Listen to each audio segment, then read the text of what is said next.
Rembrandt, Vermeer en Frans Hals. 3 grote schilders van de 17e eeuw. En ze doen alle 3 iets totaal anders met dezelfde spullen. Hals is de minst bekende van dat trio. Hoog tijd om daar iets aan te doen, vindt het Rijksmuseum.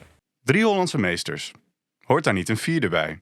Meestervervalser Han van Meegeren wist wereldwijd fortuin en bekendheid te vergaren. In de Amsterdamse rechtbank zal een proces worden gevoerd waarvoor de hele wereld belangstelling heeft.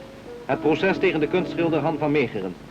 Daags tevoren worden met een verhuiswagen de beruchte schilderijen aangevoerd die Van Meegeren op zo geraffineerde wijze in de trant van beroemde oude meesters vervaardigd heeft, dat de wereld aan de echtheid niet twijfelde en voor deze vervalsingen enorme bedragen neerlegde. Hij studeerde bouwkunde hier in Delft, aan de TU in Delft. En hij kreeg toen een prijs voor een heel mooie aquarel die hij had gemaakt bij een prijsvraag. En toen zei hij, ja, ik zou eigenlijk nooit ingenieur willen worden, ik word nu kunstschilder. Things went well for Van Meegeren for a short while. He was a student. He was serious. He even had a show early on. In some of his paintings won prizes. Net in die tijd dat het toch wel goed ging, kwam die moderne kunst op. De Picasso's van deze wereld en de abstracten. He did not like modern art at all. No. In the 1920s, Van Meegeren got himself a copy of Mein Kampf, and he really agreed with absolutely everything Hitler said about art. He agreed with it so much that he founded his own art magazine in which he basically repeated all of Hitler's arguments about art under his own name, using more or less the same language. He and they took modern painting to be degenerate, immoral. It was not only not to his taste, but it was morally offensive. Theo van Wijngaarden was een goede vriend van hem en heeft hem ook, dat was heel belangrijk, het vak van restaurateur geleerd. En als jij vervalsen wil, dan moet je ook goed weten hoe restaurateurs reageren. Hij is zijn verf gaan mengen met met fenolformaldehyde, maar dat is dus een stof die gebruikt wordt om bakkeliet te maken. En als schilderij dan klaar was, dan werd het gebakken in een oven. En er kwam ook een prachtig kakkelee op, dat had hij ook helemaal ontwikkeld. Zo mooi dat ook nu nog experts zeggen, ja, maar dat is een schitterend 17e-eeuwse kakkelee. Ik had het zo geloofd. Han van Meegeren could probably have painted a relatively good copy, but copies don't tend to work very well as the art market because it's hard to get away with. I mean, you have to create, for a forgery to work, you have to create something that's a bit different, that seems to fit in with the masters of work. De grote kunstpaus van die wereld was Bredius. En die heeft toen eens een keer geschreven, er is een jeugdschilderij van Vermeer bekend. Er moeten ongetwijfeld nog andere schilderijen uit de jeugd van Vermeer bestaan, net als dat schilderij. En dan ging dat helemaal specificeren.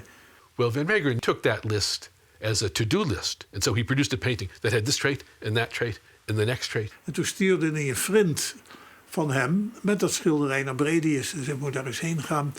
En die ging naar meneer Bredius, we hebben hier een oud schilderij. We denken dat het wellicht een Vermeer is, maar wat vindt u ervan?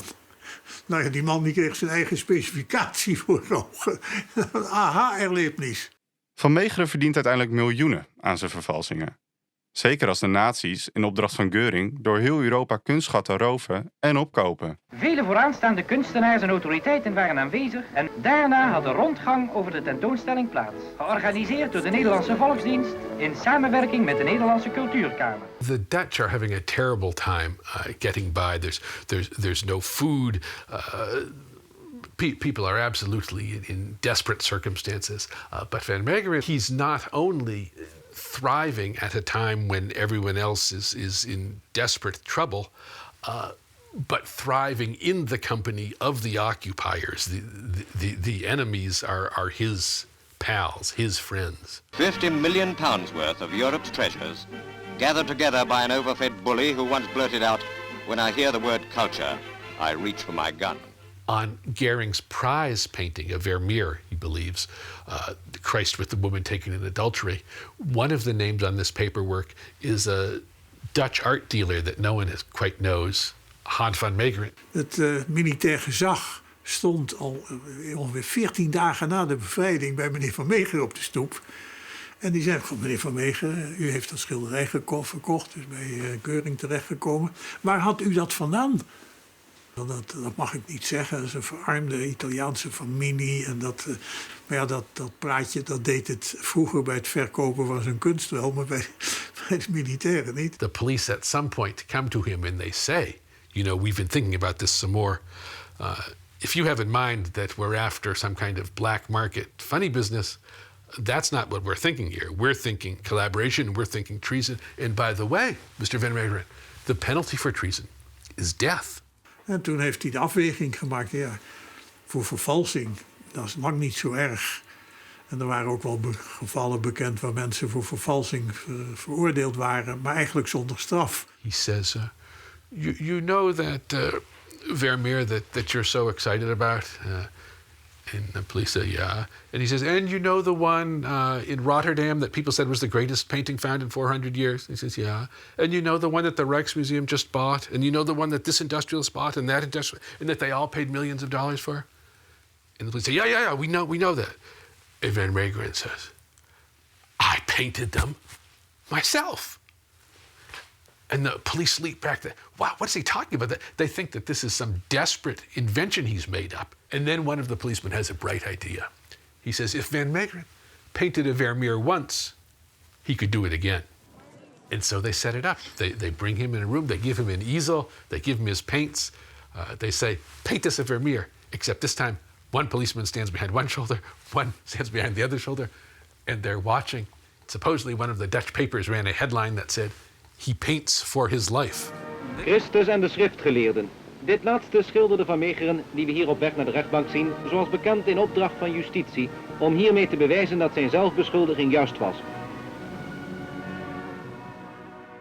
The trial for Van Meegeren was the highlight of his life. It's a handsome wooden room, wooden paneled, and in that courtroom are assembled, for the first time together, all the different forgeries, the fake Vermeers that Van Meegeren had painted. Now, he could never do that because a forger, to Van Meegeren's dismay, can never come out in the spotlight and say, mine, I did it. But today he could. There was an American magazine writer, a very popular one, who wrote a story about this early on. It was called The Man Who Swindled the Nazis. And that was the same line that Van Meegeren quickly figured out for himself. That was how he was going to get away with this shameful wartime career. Het Openbaar Ministerie krijgt het woord en dan is het proces van Meegeren begonnen. He was convicted of forgery. They gave him a very light sentence, a slap on the wrist. They could have given him much more, but he had outwitted Göring. That meant he was the best Dutchman of them all. Wil je meer? Abonneer.